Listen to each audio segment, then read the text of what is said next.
Persuasion by Jane Austen. Chapter 15. Sir Walter had taken a very good house in Camden Place, a lofty dignified situation, such as becomes a man of consequence, and both he and Elizabeth were settled there, much to their satisfaction.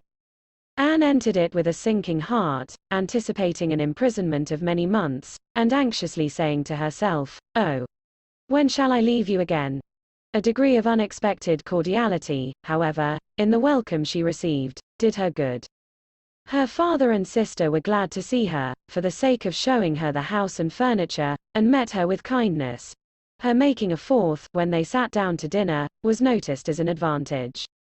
Mrs. Clay was very pleasant, and very smiling, but her courtesies and smiles were more a matter of course. Anne had always felt that she would pretend what was proper on her arrival, but the complaisance of the others was unlooked for. They were evidently in excellent spirits, and she was soon to listen to the causes. They had no inclination to listen to her. After laying out for some compliments of being deeply regretted in their old neighborhood, which Anne could not pay, they had only a few faint inquiries to make, before the talk must be all their own. Uppercross excited no interest, Kellynch very little. It was all Bath. They had the pleasure of assuring her that Bath more than answered their expectations in every respect. Their house was undoubtedly the best in Camden Place. Their drawing rooms had many decided advantages over all the others which they had either seen or heard of, and the superiority was not less in the style of the fitting up, or the taste of the furniture. Their acquaintance was exceedingly sought after. Everybody was wanting to visit them. They had drawn back from many introductions, and still were perpetually having cards left by people of whom they knew nothing. Here were funds of enjoyment. Could Anne wonder that her father and sister were happy? She might not wonder, but she must sigh that her father should feel no degradation in his change, should see nothing to regret in the duties and dignity of the resident landholder, should find so much to be vain of in the littlenesses of a town. And she must sigh, and smile, and wonder too, as Elizabeth threw open the folding doors and walked with exultation from one drawing room to the other, boasting of their space. At the possibility of that woman, who had been mistress of Kellynch Hall, finding extent to be proud of between two walls, perhaps 30 feet asunder. But this was not all which they had to make them happy. They had Mr. Elliot too. Anne had a great deal to hear of Mr. Elliot. He was not only pardoned, they were delighted with him.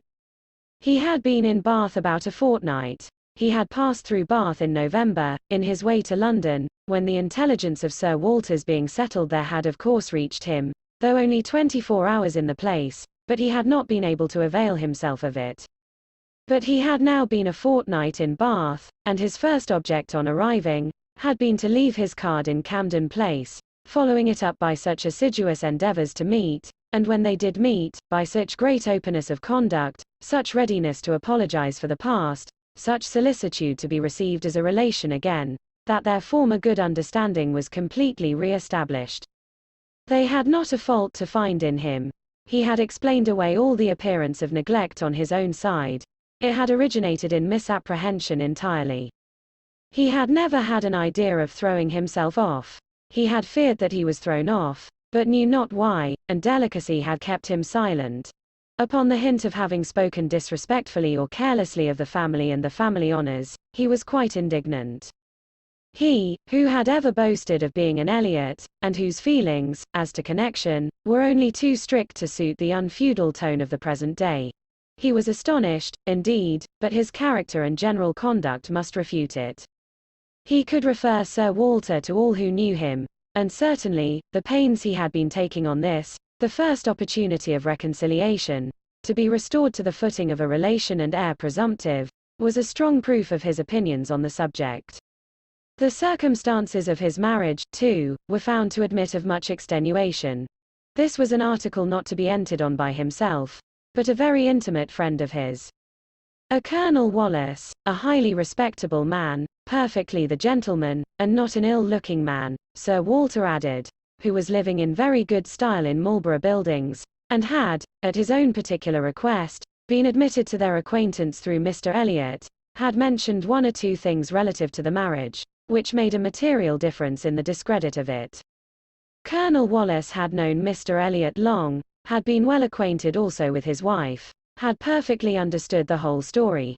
She was certainly not a woman of family, but well educated, accomplished, rich, and excessively in love with his friend. There had been the charm. She had sought him. Without that attraction, not all her money would have tempted Elliot, and Sir Walter was, moreover, assured of her having been a very fine woman. Here was a great deal to soften the business. A very fine woman with a large fortune, in love with him. Sir Walter seemed to admit it as complete apology. And though Elizabeth could not see the circumstance in quite so favorable a light, she allowed it be a great extenuation.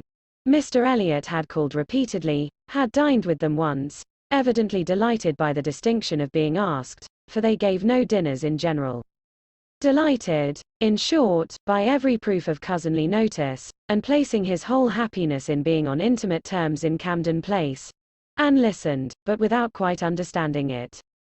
Allowances, large allowances, she knew, must be made for the ideas of those who spoke. She heard it all under embellishment. All that sounded extravagant or irrational in the progress of the reconciliation might have no origin but in the language of the relators. Still, however, she had the sensation of there being something more than immediately appeared, in Mr. Elliot's wishing, after an interval of so many years, to be well received by them. In a worldly view, he had nothing to gain by being on terms with Sir Walter, nothing to risk by a state of variance. In all probability he was already the richer of the two, and the Kellynch estate would as surely be his hereafter as the title. A sensible man, and he had looked like a very sensible man. Why should it be an object to him? She could only offer one solution. It was, perhaps, for Elizabeth's sake. There might really have been a liking formerly, though convenience and accident had drawn him a different way. And now that he could afford to please himself, he might mean to pay his addresses to her. Elizabeth was certainly very handsome, with well-bred, elegant manners, and her character might never have been penetrated by Mr. Elliot, knowing her but in public, and when very young himself. How her temper and understanding might bear the investigation of his present keener time of life was another concern and rather a fearful one. Most earnestly did she wish that he might not be too nice, or too observant if Elizabeth were his object. And that Elizabeth was disposed to believe herself so, and that her friend Mrs. Clay was encouraging the idea, seemed apparent by a glance or two between them, while Mr. Elliot's frequent visits were talked of. Anne mentioned the glimpses she had had of him at Lyme, but without being much attended to. Oh, yes, perhaps, it had been Mr. Elliot. They did not know. It might be him, perhaps. They could not listen to her description of him. They were describing him themselves. Sir Walter especially. He did justice to his very gentlemanlike appearance, his air of elegance and fashion, his good-shaped face, his sensible eye. But, at the same time, must lament his being very much underhung, a defect which time seemed to have increased. Nor could he pretend to say that 10 years had not altered almost every feature for the worse. Mr. Elliot appeared to think that he, Sir Walter, was looking exactly as he had done when they last parted. But Sir Walter had not been able to return the compliment entirely, which had embarrassed him. He did not mean to complain, however. Mr. Elliot was better to look at than most men, and he had no objection to being seen with him anywhere. Mr. Elliot, and his friends in Marlborough Buildings, were talked of the whole evening. Colonel Wallace had been so impatient to be introduced to them, and Mr. Elliot so anxious that he should. And there was a Mrs. Wallace, at present known only to them by description, as she was in daily expectation of her confinement. But Mr. Elliot spoke of her as a most charming woman, quite worthy of being known in Camden Place, and as soon as she recovered they were to be acquainted. Sir Walter thought much of Mrs. Wallace. She was said to be an excessively pretty woman, beautiful. He longed to see her. He hoped she might make some amends for the many very plain faces he was continually passing in the streets. The worst of Bath was the number of its plain women. He did not mean to say that there were no pretty women, but the number of the plain was out of all proportion. He had frequently observed, as he walked, that one handsome face would be followed by 30, or 35 frights. And once, as he had stood in a shop on Bond Street, he had counted 87 women go by, one after another, without there being a tolerable face among them. It had been a frosty morning, to be sure, a sharp frost, which hardly one woman in 1,000 could stand the test of. But still, there certainly were a dreadful multitude of ugly women in Bath. And as for the men, they were infinitely worse. Such scarecrows as the streets were full of. It was evident how little the women were used to the sight of anything tolerable, by the effect which a man of decent appearance produced. He had never walked anywhere arm in arm with Colonel Wallace, who was a fine military figure, though sandy-haired, without observing that every woman's eye was upon him. Every woman's eye was sure to be upon Colonel Wallace. Modest Sir Walter. He was not allowed to escape, however. His daughter and Mrs. Clay united in hinting that Colonel Wallace's companion might have as good a figure as Colonel Wallace, and certainly was not sandy-haired. "How is Mary looking?" said Sir Walter, in the height of his good humor. "The last time I saw her she had a red nose, but I hope that may not happen every day." "Oh, no, that must have been quite accidental. In general she has been in very good health and very good looks since Michaelmas. If I thought it would not tempt her to go out in sharp winds, and grow coarse, I would send her a new hat and pelisse." Anne was considering whether she should venture to suggest that a gown, or a cap, would not be liable to any such misuse, when a knock at the door suspended everything. A knock at the door, and so late. It was 10 o'clock. Could it be Mr. Elliot? They knew he was to dine in Lansdowne Crescent. It was possible that he might stop in his way home to ask them how they did. They could think of no one else. Mrs. Clay decidedly thought it Mr. Elliot's knock. Mrs. Clay was right. With all the state which a butler and footboy could give, Mr. Elliot was ushered into the room. It was the very same man, with no difference but of dress. Anne drew a little back, while the others received his compliments, and her sister his apologies for calling at so unusual an hour. But he could not be so near without wishing to know that neither she nor her friend had taken cold the day before, and see, which was all as politely done, and as politely taken, as possible, but her part must follow then. Sir Walter talked of his youngest daughter. Mr. Elliot must give him leave to present him to his youngest daughter. There was no occasion for remembering Mary.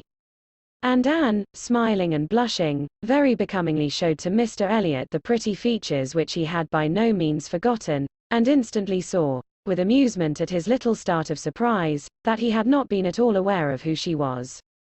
He looked completely astonished, but not more astonished than pleased. His eyes brightened, and with the most perfect alacrity he welcomed the relationship, alluded to the past, and entreated to be received as an acquaintance already.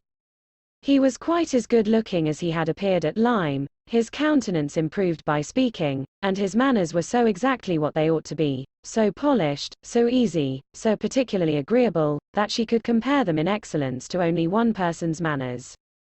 They were not the same, but they were, perhaps, equally good. He sat down with them, and improved their conversation very much. There could be no doubt of his being a sensible man. 10 minutes were enough to certify that. His tone, his expressions, his choice of subject, his knowing where to stop. It was all the operation of a sensible, discerning mind. As soon as he could, he began to talk to her of Lyme, wanting to compare opinions respecting the place, but especially wanting to speak of the circumstance of their happening to be guests in the same inn at the same time. To give his own route, understand something of hers, and regret that he should have lost such an opportunity of paying his respects to her. She gave him a short account of her party and business at Lyme. His regret increased as he listened. He had spent his whole solitary evening in the room adjoining theirs. Had heard voices, mirth continually.